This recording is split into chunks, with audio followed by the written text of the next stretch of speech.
ভয়াবহ দাবদাহে পড়ছে ইউরোপের দেশ ফ্রান্স। এমন পরিস্থিতিতে অনন্য দৃষ্টান্ত স্থাপন করেছে দেশটির কয়েকটি মসজিদ। দেশজুড়ে প্রচণ্ড গরমে যখন মানুষ হাঁসফাঁস করছিল, তখন ধর্ম বর্ণের ভেদাভেদ ভুলে সাধারণ মানুষের জন্য খুলে দেয়া হয় মসজিদের দরজাগুলো। বিস্তারিত জানাচ্ছেন সাদিয়া সিদ্দিকা। গেল কয়েকদিন ধরেই তীব্র দাবদাহে পড়ছে ইউরোপের দেশ ফ্রান্স। খরতাপে অতিষ্ঠ জনজীবন যখন ওষ্ঠাগত, ঠিক তখনই ফরাসি মুসলিম সমাজে চোখ জোড়ানো মানবিক নজির স্থাপন করল দেশটির বেশ কিছু মসজিদ।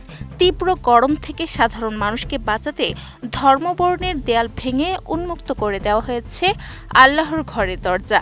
সংকটের এই মুহূর্তে মসজিদগুলোর এমন ব্যতিক্রমী উদ্যোগ ফরাসি সমাজের সাম্প্রদায়িক সম্প্রীতি ও সংহতির এক দারুণ চিত্র ফুটিয়ে তুলেছে।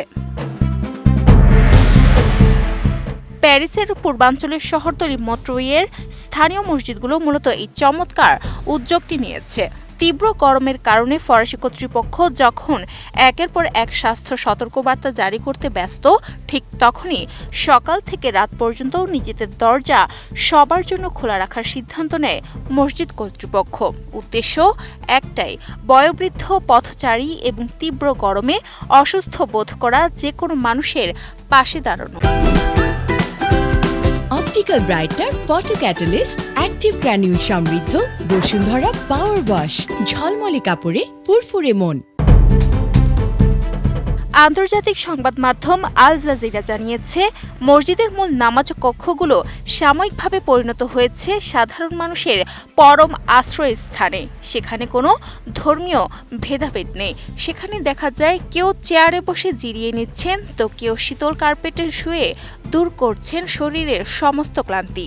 শুধু তাই নয়, একঝাঁক উদ্যমী স্বেচ্ছাসেবী সবার হাতে তুলে দিচ্ছেন ঠান্ডা পানির বোতল ও পুষ্টিকর খেজুর। মন্ট্রুই মুসলিম কাউন্সিলের সভাপতি হাসান হারমুদ জানান, রাস্তায় মানুষকে প্রচণ্ড কষ্ট পেতে দেখে মূলত টানা 10 দিনেরও বেশি সময় ধরে চলা এই তাপপ্রবাহের পুরোটা সময় মসজিদগুলো খোলা রাখার সিদ্ধান্ত নেওয়া হয়।